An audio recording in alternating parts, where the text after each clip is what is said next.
محترم حضرات، یہ قربانی کیا ہے؟ قربانی کسے کہتے ہیں؟ سب سے پہلے یہ جانیے۔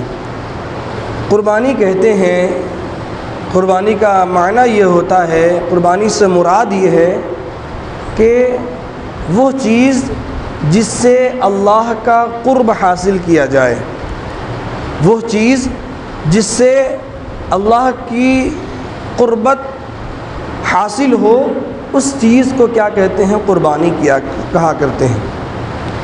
اور قربانی اصطلاح شرع میں کس کو کہتے ہیں؟ اصطلاح شرع میں قربانی کہتے ہیں کہ مخصوص جانور کو مخصوص ایام میں بنیت تقرب اللہ کی راہ میں قربان کرنا، یہ قربانی ہے۔ قربانی کسے کہتے ہیں اصطلاح شرع میں؟ کہ مخصوص جانور کو مخصوص ایام میں اللہ کی راہ میں اللہ بنیت تقرب، اللہ کو رضا کرنے کی خاطر، اللہ کو خوش کرنے کی نیت سے اس جانور کو ذبح کرنا، یہ کیا کہلاتا ہے؟ قربانی کہلاتا ہے۔ محترم حضرات، یہ جو قربانی ہے، یہ قربانی حضرت آدم علیہ السلام کے دور سے چلی آ رہی ہے۔ حضرت آدم علیہ السلام کے بیٹوں نے بھی قربانی پیش کیا، نیاز پیش کیا، اور ان میں سے کسی کی قربانی قبول ہوئی اور کسی کی قربانی قبول نہیں ہوئی۔ تو یہ قربانی حضرت آدم علیہ السلام سے ہوتی آ رہی ہے۔ اور اس قربانی کا مقصد کیا ہوتا ہے؟ اس قربانی کا مقصد کیا ہوتا ہے، ذرا وہ سمجھیں۔ قربانی کا مقصد ہوتا ہے اپنے رب کو راضی کرنا۔ کیا مقصد ہوتا ہے؟ قربانی کرنا، جانور کو ذبح کرنا، اس کا خون بہانا، اس کے پیچھے کیا نیت ہونی چاہیے؟ اس کے پیچھے ہمارا اور آپ کا مقصد کیا ہونا چاہیے؟ اس کے پیچھے ہمارا اور آپ کا مقصد یہ ہونا چاہیے کہ ہمیں اور آپ کو اللہ کی رضا حاصل ہو۔ اللہ تبارک و تعالیٰ کلام پاک میں ارشاد فرماتا ہے، قل ان صلاتی ونسکی ومحیای ومماتی للہ رب العالمین، کہ محبوبہ فرما دیجئے کہ یہ بے شک میری نمازیں اور میری قربانیاں اور میری زندگی اور میری موت سب اللہ تبارک و تعالیٰ کے لیے، یعنی دنیا کا ہر عمل وہی قبول ہوگا، وہی مقبول ہوگا، وہی منظور ہوگا جو اللہ تبارک و تعالیٰ کی رضا اور اس کی خوشنودی کی خاطر کیا جائے۔ اور جو عمل اللہ تبارک و تعالیٰ کی خوشنودی کی خاطر نہ کیا جائے، اللہ کو راضی کرنے کی خاطر نہ کیا جائے، اگر اس کے پیچھے کوئی اور مقصد ہو، اس کے پیچھے کوئی اور نیت ہو، تو وہ عمل رب کی بارگاہ میں قبولیت کی سند سے نوازا نہیں جائے گا۔ اور یہی معاملہ قربانی کا بھی ہے کہ قربانی اگر ہم محض رضائے الہی کے لیے اللہ کی خوشنودی کی خاطر جانور کو قربان کرتے ہیں تو وہ قربانی ہماری اور آپ کی قبول ہوگی۔ اور اگر کسی کی نیت یہ ہو کہ ہم جو قربانی کر رہے ہیں، اس قربانی سے ہمیں گوشت نصیب ہوگا، ہمیں گوشت کھانے کو ملے گا، یا پھر کوئی اس نیت سے قربانی کرے کہ میں قربانی کروں گا تو میری عوام میں شہرت ہو جائے گی، لوگ مجھے بڑا آدمی سمجھیں گے، لوگوں کی نظر میں میرا مقام بلند ہو جائے گا کہ یہ بندہ تو کتنی جانوروں کو قربان کر رہا ہے، اس نے اتنے اچھا جانور کو قربان کیا ہے، شہرت مقصد ہو یا گوشت مقصد ہو، تو ایسے لوگوں کی قربانی قبول نہیں ہوگی۔ ایسے لوگوں کی قربانی قبول نہیں ہوگی جس کا مقصد، جس کی نیت گوشت کی ہو یا شہرت کی ہو۔ اگر شہرت کی وجہ سے یا گوشت کی وجہ سے اگر ہم جانور کو اللہ کی راہ میں قربان کرتے ہیں تو اگرچہ ہمارا مال خرچ ہو رہا ہے، اگرچہ ہم کوئی عمل کر رہے ہیں، وہ عمل رب کی بارگاہ میں قبول نہیں ہوگا۔ اور یہ چیز کہ بڑے جانوروں میں چونکہ 7 حصے ہوا کرتے ہیں، تو اس میں بھی یہ کہا گیا ہے کہ جن بڑے جانور میں 7 حصے ہوا کرتے ہیں، اگر ان 7 شرکاء میں سے کسی ایک شریک کی بھی نیت گوشت کی ہوگی، اگر ہم کسی بڑے جانور میں حصہ لے رہے ہیں، ایک حصہ لے رہے ہیں، 2 حصہ لے رہے ہیں، اور اس میں بہت سارے لوگ شریک ہو رہے ہیں، 7 حصہ ہونا ہے، تو اگر ان 7 شرکاء میں سے کسی ایک کی بھی نیت گوشت کی ہوگی یا کسی ایک کی بھی نیت شہرت کی ہوگی تو 7 کی قربانی قبول نہیں ہوگی۔ 7 میں سے کسی کی بھی قربانی قبول نہیں ہوگی۔ قربانی قبول اسی وقت ہوگی، اسی لمحے ہوگی جب ہم اور آپ قربانی اللہ کی رضا اور اللہ کی خوشنودی کی خاطر کریں۔ کیوں؟ اس لیے کہ ہم اور آپ جو قربانی کرتے ہیں تو ہمارے اور آپ کی قربانی سے رب کو کیا فائدہ، رب کو کیا پہنچتا ہے؟ ہم اور آپ قربانی کرتے ہیں، گوشت خود کھا جاتے ہیں، خون نالیوں میں بہہ جایا کرتا ہے، چمڑا آپ اپنے مصرف پہ استعمال کرتے ہیں یا مسجد و مدرسہ میں دے دیا کرتے ہیں، رب کی بارگاہ میں کیا پہنچ رہا ہے؟ تو اللہ تبارک و تعالی وہی فرماتا ہے قرآن پاک میں، اللہ تبارک و تعالی ارشاد فرماتا ہے لن ینال اللہ لحومها ولا دماؤها ولکن ینالہ التقوی منکم، کہ ہرگز اللہ کی بارگاہ میں تمہارا گوشت نہیں پہنچتا ہے، نہیں خون پہنچا کرتا ہے، بلکہ تمہارا تقوی رب کی بارگاہ میں پہنچتا ہے۔ تمہارے دل کا خوف، تمہارے دل میں جو رب کا خوف ہے اور جو تقوی ہے، جو نیت ہے، جو مقصد ہے، وہ رب کی بارگاہ میں پہنچتا ہے۔ گوشت ہم کھاتے ہیں، خون نالیوں میں بہہ جاتا ہے، رب کی بارگاہ میں کیا پہنچ رہا ہے؟ ہماری نیت پہنچ رہی ہے، ہمارا مقصد پہنچ رہا ہے، ہمارا تقوی پہنچ رہا ہے۔ تو اگر ہمارا مقصد، ہماری نیت گوشت کی ہوگی، شہرت کی ہوگی، تو پھر ہماری قربانی قبول اور منظور نہیں ہے۔ یہ چیز اپنے ذہن میں بسا لیجئے، اگر قربانی کریں تو پھر اس نیت کو ہمیشہ اپنے ذہن میں بسا کر کے رکھیں۔ علاوہ ازیں یہ جو قربانی ہے، یہ قربانی اس کا پس منظر کیا ہے؟ یہ قربانی کیوں کیا کرتے ہیں؟ اس کے پیچھے ریزن کیا ہے؟ اس ریزن کو سمجھیے۔ حضرت ابراہیم علیہ السلام اللہ کے نبی ہیں، جنہیں اللہ تبارک و تعالیٰ نے خلیل اللہ کا لقب دیا، اپنا دوست قرار دیا۔ حضرت ابراہیم علیہ السلام کو اللہ تبارک و تعالیٰ نے اولاد عطا نہیں کیا تھا۔ ان کی بڑی تمنا تھی، بڑی آرزو تھی، ان کی بڑی خواہش تھی کہ میری کوئی اولاد ہو جو بڑھاپے میں میرا سہارا بن سکے، جو مجھے کام آ سکے۔ تو وہ رب کی بارگاہ میں دعا کیا کرتے تھے، رب سے منت و سماجت کیا کرتے تھے کہ اے میرے پروردگار ربی حب لی من الصالحین، کہ اے اللہ مجھے نیک اولاد عطا فرما۔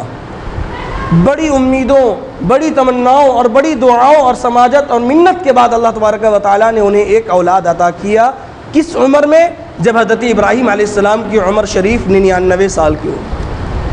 اتنی لمبی عمر میں اللہ تبارک و تعالیٰ نے انہیں ایک اولاد عطا کیا جن کا نام انہوں نے اسماعیل رکھا۔ اور اللہ تبارک و تعالیٰ نے جب حضرت اسماعیل علیہ السلام کو حضرت ابراہیم علیہ السلام کو عطا کیا تو طرح طرح کی آزمائشوں اور امتحانوں سے گزارا، طرح طرح کی آزمائشوں اور امتحانوں میں ڈالا۔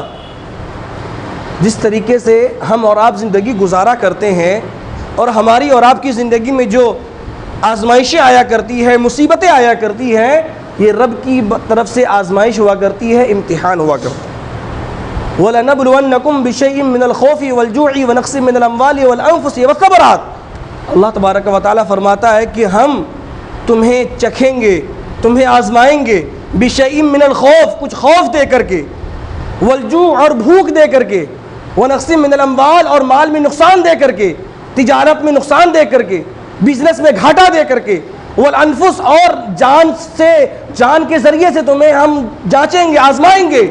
اور سن لو وبشر الصابرین، خوشخبری کس کے لیے؟ جو لوگ صبر کرتے ہیں، اس آزمائش پر مکمل طور پر اترتے ہیں اور صبر کرتے ہیں، رب کی ذات پر بھروسہ کرتے ہیں، رب سے دعا کرتے ہیں، وہی لوگ کیا ہے؟ کامیاب و کامران۔ تو حضرت ابراہیم علیہ السلام کو اللہ تبارک و تعالیٰ نے اولاد عطا کیا، لیکن طرح طرح کی آزمائشوں میں انہیں ڈالا۔ انہی آزمائشوں میں سے ایک آزمائش کیا تھی جس کو اللہ تبارک و تعالیٰ نے کلام پاک میں ارشاد فرمایا ہے فَلَمَّا بَلَغَ مَعَهُ السَّعْيَ قَالَ يَا بُنَيَّ إِنِّي أَرَىٰ فِي الْمَنَامِ أَنِّي أَذْبَحُكَ فَانظُرْ مَاذَا تَرَىٰ قَالَ يَا أَبَتِ افْعَلْ مَا تُؤْمَرُ سَتَجِدُنِي إِن شَاءَ اللَّهُ مِنَ الصَّابِرِينَ۔ حضرت ابراہیم علیہ السلام کی اولاد حضرت اسماعیل علیہ السلام جب بڑے ہوئے، شعور کی منزل پر داخل ہوئے، یعنی جب آپ کی عمر 13 سال کی ہوئی کتابوں کے مطابق، 13 سال کی جب آپ کی عمر ہوئی تو حضرت ابراہیم علیہ السلام نے ایک خواب دیکھا۔ کیا دیکھا خواب؟ کہ میں اپنے بیٹے کو ذبح کر رہا ہوں۔ انہوں نے یہ خواب دیکھا کہ میں اپنے بیٹے کو ذبح کر رہا ہوں، اور یہ چیز اپنے ذہن میں بسا لیجئے، انبیاء کرام کے جو خواب ہوا کرتے ہیں وہ اللہ کی طرف سے وہی ہوا کرتا ہے۔ عام انسانوں کا خواب، ہمارا اور آپ کا خواب جو ہوتا ہے اس میں شیطان کا دخل ہو سکتا ہے، لیکن نبیوں کے خواب میں شیطان کا کوئی دخل نہیں ہو سکتا۔ وہ خواب شیطان کی طرف سے نہیں ہو سکتا ہے۔ انبیاء کے جو خواب ہوا کرتے ہیں وہ اللہ کی طرف سے ہوا کرتے ہیں، اور اللہ کی طرف سے پیغام اور وحی ہوا کرتا ہے۔ تو حضرت ابراہیم علیہ السلام نے یہ خواب 7ویں ذی الحجہ کے گزر جانے کے بعد 8ویں ذی الحجہ کو جب وہ سوئے تھے، انہوں نے یہ خواب دیکھا۔ جب وہ یہ خواب دیکھتے ہیں تو صبح کو جب بیدار ہوتے ہیں تو اسی سوچ و فکر میں رہتے ہیں کہ آخرکار اس کا مقصد کیا ہے، اس کے پیچھے کیا ریزن ہے کہ میں اپنے بیٹے کو ذبح کر رہا ہوں۔ انہوں نے یہ خواب دیکھا تو اس دن کو یعنی 8ویں ذی الحجہ کے دن کو کیا کہا جاتا ہے؟ یوم الترویہ، یعنی سوچ و بچار کا دن۔ وہ دن بھر اس سوچ و فکر میں رہے کہ آخرکار اس کے پیچھے کیا مقصد ہے، رب کا کیا حکم شامل ہے۔ تو جب یہ دن گزر جاتا ہے اور 9ویں ذی الحجہ کی رات کو جب آپ سوتے ہیں تو آپ نے پھر وہی خواب دیکھا کہ میں اپنے بیٹے کو اسماعیل کو ذبح کر رہا ہوں۔ جب انہوں نے دوبارہ یہ خواب دیکھا تو اب ان کو یہ یقین ہو گیا کہ یہ نہیں، رب کی طرف سے ہمیں حکم ہے، رب کی طرف سے یہ مجھے کہا گیا ہے کہ میں اپنے بیٹے کو ذبح کروں۔ انہیں یہ یقین ہو گیا، انہوں نے پہچان لیا۔ اسی لیے 9ویں ذی الحجہ کو کیا کہا جاتا ہے؟ یوم عرفہ، یعنی جاننے والا دن، پہچاننے والا دن۔ انہیں یقین ہو گیا کہ اب یہ رب کی طرف سے حکم ہے، میں نے اپنے بیٹے اسماعیل کو ذبح کرنا ہے۔ 10ویں ذی الحجہ کے دن جب وہ پھر آرام کرنے کے لیے بستر پہ جاتے ہیں، سوتے ہیں، انہوں نے پھر یہی خواب دیکھا، اور جب 10ویں ذی الحجہ کا دن آتا ہے تو اس دن کو یوم النحر کہا جاتا ہے، یعنی قربانی کا دن۔ اب حضرت ابراہیم علیہ السلام اس دن یعنی 10ویں ذی الحجہ کے دن اپنے بیٹے اسماعیل کو ذبح کرنے کے لیے جاتے ہیں۔ اب ذرا یہیں پر غور کریں، وہ بیٹا جس بیٹے کو بڑی دعاؤں کے ساتھ مانگا ہو، وہ بیٹا جو بڑی منت سماجت کے بعد رب کی بارگاہ سے ملا ہو، وہ بیٹا کتنا پیارا ہوگا، کتنا محبوب ہوگا، کتنا چہیتا ہوگا، کتنا لاڈلا ہوگا۔ لیکن اللہ تبارک و تعالیٰ نے حضرت ابراہیم علیہ السلام کو اس آزمائش میں ڈالا، اس امتحان میں مبتلا کیا، اور انہیں یہ خواب دکھایا، اپنی طرف سے یہ وحی بھیجی کہ اے ابراہیم تم اپنے بیٹے کو میری راہ میں قربان کر دو، اسے ذبح کر دو۔ اور اللہ تبارک و تعالیٰ انہیں یہ آزمانا چاہ رہا تھا، ان کا یہ امتحان لینا چاہ رہا تھا کہ کہیں بیٹی کی محبت رب کی محبت پر تو غالب نہیں آ گئی، کہیں بیٹے کا پیار، بیٹے کی انسیت رب کی محبت پر غالب تو نہیں آ گئی۔ تو اللہ تبارک و تعالیٰ نے انہیں یہ خواب دکھایا۔ اب حضرت ابراہیم علیہ السلام 10ویں ذی الحجہ کے دن اپنے بیٹے کو ذبح کرنے کے لیے جاتے ہیں۔ تاریخ نے یہ منظر کبھی نہیں دیکھا، آسمان نے نہ کبھی ایسا منظر دیکھا، نہ زمین نے کبھی ایسا منظر دیکھا ہے کہ ایک باپ اپنے بیٹے کو ذبح کرنے جا رہا ہو، وہ بیٹا جو بڑی منت کے بعد ملا ہو، بڑی دعاؤں کے بعد ملا ہو، اور ایک لمبی عمر پہ اللہ تبارک و تعالیٰ نے انہیں یہ بیٹا عطا کیا ہو، اس بیٹے کو وہ ذبح کرنے کے لیے جا رہے ہیں۔ حضرت ابراہیم علیہ السلام جب راستے میں لے کے جا رہے ہیں اپنے بیٹے کو، تو اپنے بیٹے سے کہتے ہیں، جس کا ذکر اللہ تبارک و تعالیٰ نے کلام پاک میں ارشاد فرماتا ہے، قال یا بنی انی ارا فی المنام انی اذبحک فانظر ماذا تری، کہ اے میرے بیٹے میں نے خواب دیکھا ہے کہ میں تمہیں ذبح کر رہا ہوں، فانظر ماذا تری، تم بتاؤ تمہاری کیا رائے، فانظر ماذا تری، تمہاری کیا رائے ہے، تمہاری کیا بات ہے، ذرا وہ بتاؤ تو صحیح، میں نے یہ خواب دیکھا ہے کہ میں تمہیں ذبح کر رہا ہوں۔ آج کا اگر کوئی باپ اپنے بیٹے سے یہ کہے تو اس کا جواب کیا ہوگا؟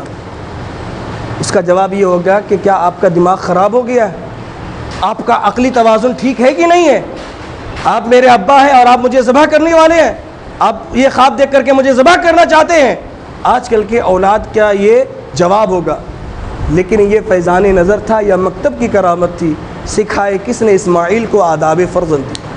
وہ حضرت اسماعیل علیہ السلام جب حضرت ابراہیم علیہ السلام نے ان سے یہ پوچھا، ان سے یہ کہا کہ میں نے یہ خواب دیکھا ہے کہ میں تمہیں ذبح کر رہا ہوں، اے میرے بیٹے بتاؤ تمہاری کیا رائے ہے، تو انہوں نے اس طرح کا کوئی جواب نہیں دیا، بلکہ کیا جواب دیا قال یا ابت افعل ما تؤمر ستجدنی ان شاء اللہ من الصابرین۔ حضرت ابراہیم علیہ السلام کے یہ چہیتے بیٹے حضرت اسماعیل علیہ السلام کا جواب سن۔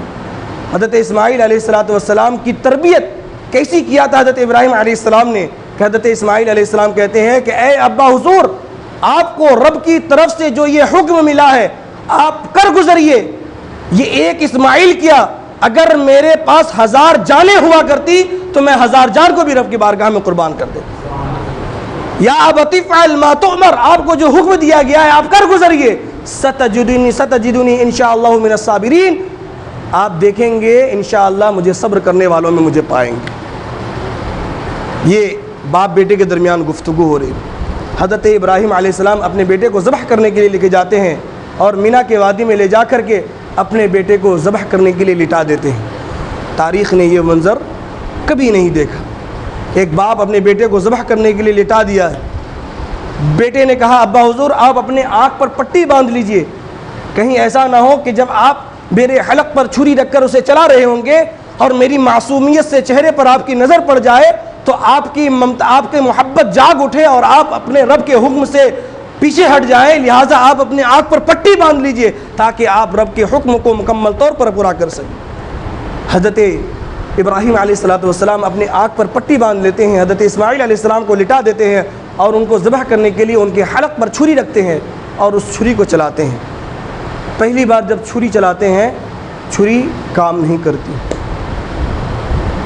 چھری کام نہیں کرتی ہے۔ حلق پر چھری چلایا تیزی سے لیکن چھری چلتی نہیں ہے۔ حضرت ابراہیم علیہ السلام نے اس چھری کو پاس رکھے ایک پتھر پہ مارا، وہ پتھر کٹ جاتا ہے۔ پھر حضرت ابراہیم علیہ السلام اس چھری سے کہتے ہیں کہ اے چھری کیا بات ہے، میں جب اسماعیل کے حلق پر چھری تجھ کو رکھ کر کے چلا رہا ہوں تو کام نہیں کر رہی ہے۔ تو وہ چھری اپنی زبان میں کہتی ہے کہ اے ابراہیم آپ کی طرف سے یہ حکم ہے کہ میں اسماعیل کے حلق کو کاٹ دوں، جبکہ رب کی طرف سے یہ حکم ہے کہ میں اسماعیل کے حلق کو نہ کاٹوں۔ حضرت ابراہیم علیہ السلام دوبارہ چھری کو حلق پر رکھ کر چلاتے ہیں لیکن چھری نہیں چلتی ہے۔ تیسری مرتبہ پھر جب حضرت ابراہیم علیہ السلام حلق پر چھری رکھتے ہیں، اللہ کی طرف سے حکم ہوتا ہے حضرت جبرائیل امین علیہ السلام کو کہ جاؤ جنت سے ایک دمبا لو اور اسماعیل کی جگہ پر جا کر کے لٹا دو۔ حضرت جبرائیل امین علیہ السلام جنت جاتے ہیں، جا کر کے دمبا اٹھاتے ہیں، ایک جانور ہے دمبا، اس دمبا کو لا کر کے حضرت اسماعیل علیہ السلام کی جگہ پر رکھ دیتے ہیں۔ حضرت ابراہیم علیہ السلام چھری کو گلے پر رکھتے ہیں، حلق پر رکھتے ہیں، چھری چلاتے ہیں، چھری چل جاتی ہے، گلا کٹ جاتا ہے۔ حضرت ابراہیم علیہ السلام نے جب اپنے آنکھ سے پٹی ہٹائی تو کیا دیکھا، اسماعیل بغل میں کھڑے مسکرا رہے ہیں اور سامنے دمبا ذبح ہو چکا ہے۔ تو یہ اللہ تبارک و تعالیٰ کی طرف سے آزمائش تھی، اللہ تبارک و تعالیٰ کی طرف سے امتحان تھا حضرت ابراہیم علیہ السلام کو کہ میں نے انہیں ایک اولاد عطا کیا ہے، اب یہ اولاد کی محبت میری محبت پر غالب تو نہیں آ رہی ہے، لہٰذا انہیں آزمایا کہ تم اپنے بیٹے کو ذبح کرو۔ اور حضرت ابراہیم علیہ السلام اس آزمائش پر، اس امتحان پر پورے طور پر اتر آتے ہیں۔ انہوں نے اپنے بیٹے کو ذبح کیا۔ اللہ تبارک و تعالیٰ نے حضرت اسماعیل کے فدیے کے طور پر ایک دمبے کو ذبح کیا اور اس چیز کو رائج کر دیا کہ مسلمان کیا کرے، اللہ کی راہ میں قربانی کیا گیا۔ یہ قربانی کا پس منظر ہے۔ یہ قربانی بڑی فضیلتوں والی ہے، ایک مالی عبادت کا ہے قربانی، اور یہ مالداروں پر فرض ہے۔ قربانی کس پر فرض ہے؟ توجہ سے سن لیں۔ قربانی فرض ہے ہر مسلمان عاقل، بالغ، آزاد اور مالک نصاب مرد و عورت پر۔ کس پر فرض ہے؟ وہ مسلمان، سب سے پہلی شرط مسلمان ہو، دوسری شرط عاقل ہو، تیسری شرط بالغ ہو، چوتھی شرط آزاد ہو اور پانچویں شرط مالک نصاب ہو، تو اس پر قربانی واجب ہے۔ یہ نہیں جو عوام میں چلا ہے، رائج ہے کہ اس سال ابا حضور کے نام سے دیں گے، اگلا سال امی حضور کے نام سے دیں گے، اس کے بعد اپنے نام سے دیں گے، ایسا نہیں۔ قربانی کس پر؟ جو مالک نصاب ہے، جس کے پاس پیسہ ہے، جس کے پاس دولت ہے، اس کے نام پر قربانی ہوگی۔ اگر ایک گھر میں باپ بھی مالک نصاب ہے، ماں بھی مالک نصاب ہے، بیٹا بھی مالک نصاب ہے، تو تینوں کے نام پر قربانی دینی پڑے گی، یہ نہیں کہ ابا حضور کے نام پر دینے سے ہو جائے۔ اگر آپ مالک نصاب ہے تو آپ کو اپنے نام سے دینا ہوگا، ابا حضور کے نام سے دیجیے گا تو قربانی نہیں ہوگی۔ قربانی وہ تو ہو جائے گی لیکن آپ کے نام کا جو واجب ہے وہ ساقط نہیں ہوگا۔ وہ آپ کے ذمے پر رہے گا۔ تو قربانی کس پر دینا ہے؟ جو مالک نصاب ہوگا۔ اور نصاب کیا ہے؟ نصاب ہے حاجت اصلیہ کے علاوہ 7.5 تولہ سونا یا 52.5 تولہ چاندی یہ ہونا چاہیے، یا اس کی مقدار رقم ہونی چاہیے، یا اس کی مقدار آپ کے پاس مال تجارت ہونا چاہیے، یا حاجت اصلیہ کے علاوہ آپ کے پاس جو چیزیں ہیں اس کی رقم اتنی پہنچ جاتی ہو۔ اگر یہ ہے آپ کے پاس تو پھر آپ پر کیا ہے؟ قربانی واجب ہے۔ اور یہ زیادہ رقم نہیں ہوتی ہے، 60-70 ہزار نیپالی ہو جاتا ہوگا، اس سے زیادہ نہیں ہوتا۔ یعنی اتنی رقم ہو جانے کے بعد آپ پر کیا ہے؟ قربانی کیا ہو جائے گی؟ واجب ہو جائے گی، بشرطے کہ آپ پر قرض نہ ہو اور دیگر چیزیں نہ ہو۔ کہ قرض ہٹانے کے بعد اگر آپ مالک نصاب نہیں ہوتے ہیں تو آپ پر قربانی واجب نہیں ہوگی۔ تو ایک گھر میں جتنے لوگ مالک نصاب ہوں گے، باپ کے پاس الگ پیسہ ہے اس کو یہاں پر بھی واجب، ماں کے پاس گہنا ہے، سونا ہے، چاندی ہے، دیگر چیزیں ہیں تو اس پر بھی قربانی واجب۔ بیٹا کما رہا ہے، وہ بھی اپنے بینک میں پیسہ جمع کیے ہوا ہے، اس کے پاس بھی رقم ہے اور اتنی رقم پہنچ رہی ہے اور وہ اس کی رقم خود ہے تو اس پر بھی قربانی واجب۔ ایک گھر میں اگر 10 لوگ ہیں اور 10 مالک نصاب ہے تو سب کے نام پر قربانی دینی پڑے گی۔ ایک کے نام سے دینے کے سب کے ذمے سے واجب ادا نہیں ہو جائے گا، بلکہ ہر ایک کے نام سے قربانی دینی پڑے گی۔ تو یہ چیز اپنے ذہن میں بسا لیجئے، یہاں سے جائیے تو دیکھیے کہ گھر میں کون مالک نصاب ہے، اگر ایک ہے تو اس کے نام سے دیجیے، اور جتنے لوگ ہیں سب کے نام سے آپ کو قربانی دینی پڑے گی، وگرنہ گنہگار ہوں گے۔ یہ قربانی کس پر واجب ہے؟ اب قربانی کس جانور کی دینی؟ تو قربانی کے جانور کے 3 قسمیں ہیں۔ کتنی قسمیں ہیں؟ 3 قسمیں ہیں۔ پہلا اونٹ، دوسرا بھینس، اور تیسرا خصی، اور اس کے قبیل میں جو داخل ہے۔ اونٹ کی عمر کم از کم 5 سال ہونی چاہیے، 2 دانت ہو اور وہ 5 سال کا ہو جائے تب جا کر کے اونٹ کی قربانی درست ہوگی۔ اس سے کم کے اونٹ کے سال کی قربانی درست نہیں ہوگی۔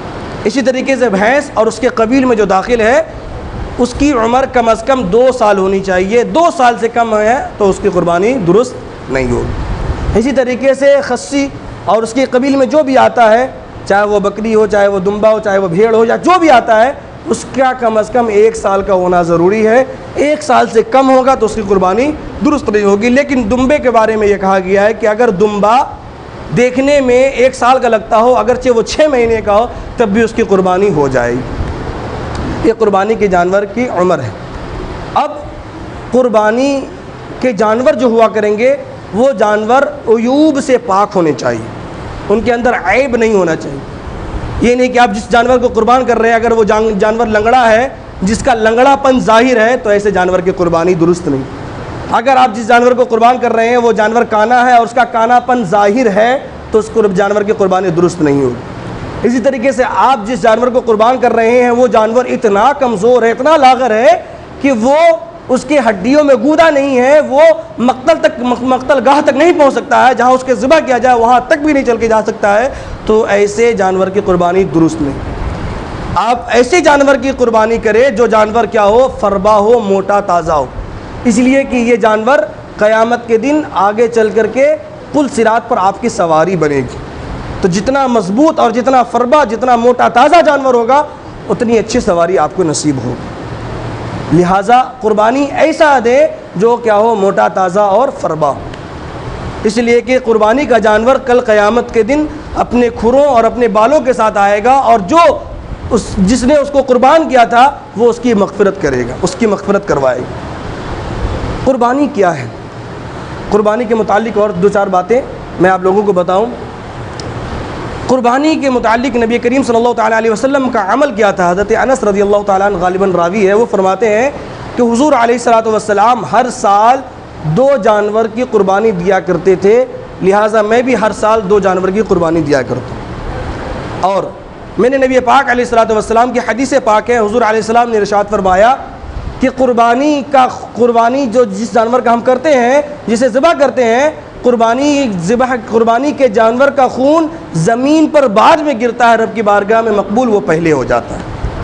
جب ہم کسی جانور کی قربانی کرتے ہیں تو اس کا خون زمین پر بعد میں گرتا ہے، رب کی بارگاہ میں وہ پہلے مقبول و منظور ہو جاتا ہے۔ کب؟ لیکن جب ہماری نیت اللہ کو راضی کرنے کے لیے ہو، اللہ کی خوشنودی کی خاطر ہو۔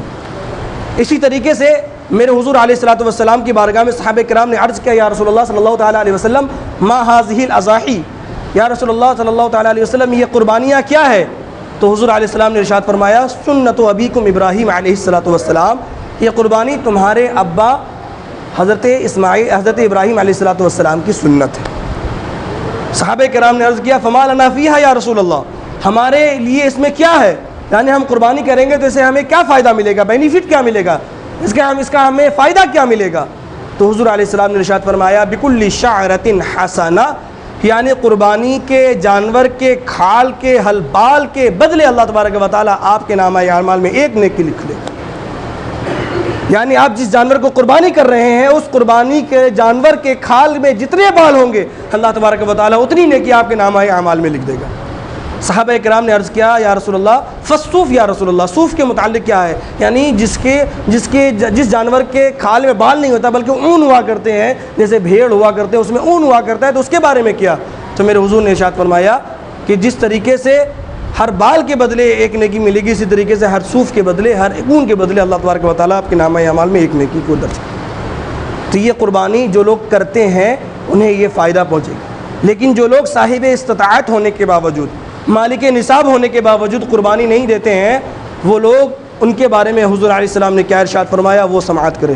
حضور علیہ السلام نے ارشاد فرمایا جو لوگ صاحب استطاعت ہونے کے باوجود، مالک نصاب ہونے کے باوجود قربانی نہیں دیتے ہیں، ایسے لوگوں کے بارے میں، ایسے لوگوں سے میرے حضور نے ارشاد فرمایا کہ ایسے لوگ میری عیدگاہ کے قریب نہ آئے۔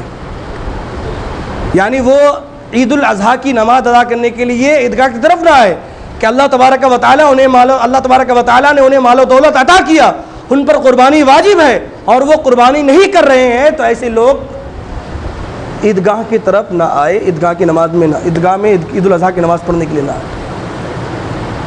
کتنی بڑی محرومی والی بات ہے، ایک تو ہم قربانی نہیں کر رہے ہیں، اس سے محروم ہے، علاوہ ازیں حضور علیہ السلام نے یہ ارشاد فرمایا کہ جو قربانی نہیں کر رہے ہیں وہ عید الاضحیٰ کی ادائیگی کے لیے عیدگاہ بھی نہ آئے۔ ایسے شخص کو حق نہیں بنتا ہے کہ وہ عیدگاہ آ کر کے عید الاضحیٰ کی نماز ادا کرے۔ تو اگر ہم میں سے، آپ میں سے کوئی شخص مالک نصاب ہے، صاحب نصاب ہے، اتنی رقم ہے جس سے نصاب پہنچ جاتا ہے، تو پھر کیا کریں؟ ہم اور آپ ضرور بلا ضرور قربانی کریں، اور گھر میں جتنے بھی لوگ مالک نصاب ہیں ہر ایک کو کیا کرنا ہے؟ قربانی دینی ہے۔ اب چند مسئلے، اس کے بعد اپنی تقریر ختم کروں، وقت بہت زیادہ ہو گیا۔ جب آپ قربانی کریں قربانی کے دن، تو قربانی کے دن آپ نے کرنا کیا ہے کہ جس چھری سے آپ نے جانور کو ذبح کرنا ہے اس چھری کو تیز کر لینا ہے، اور اس چھری کو جو آپ تیز کریں گے وہ جانور کے سامنے تیز نہیں کریں، اس سے منع کیا گیا۔ آپ چھری پہلے سے تیز کر کے رکھیں، اور آپ جب جانور کو ذبح کر رہے ہیں تو ایک جانور کے سامنے دوسرے جانور کو ذبح نہ کریں۔ ایک جانور کو ذبح کر رہے ہیں، اگر آپ کے پاس متعدد جانور ہیں اور ان سبوں کو آپ نے ذبح کرنا ہے، تو جس جانور کو آپ ذبح کر رہے ہیں اس کے علاوہ جتنے جانور ہیں سب کو دور رکھیں اس کی نظروں سے۔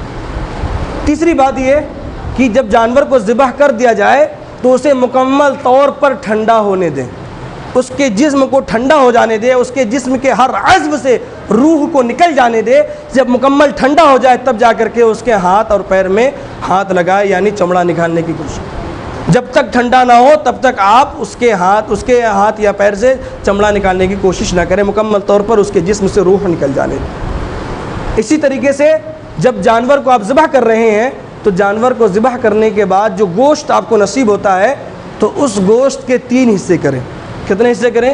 3 حصے کریں۔ اگر آپ کو گوشت نصیب ہو رہا ہے تو اس گوشت کے 3 حصے کرنے کے بعد ایک حصہ آپ اپنے قریبی رشتہ دار میں تقسیم کریں۔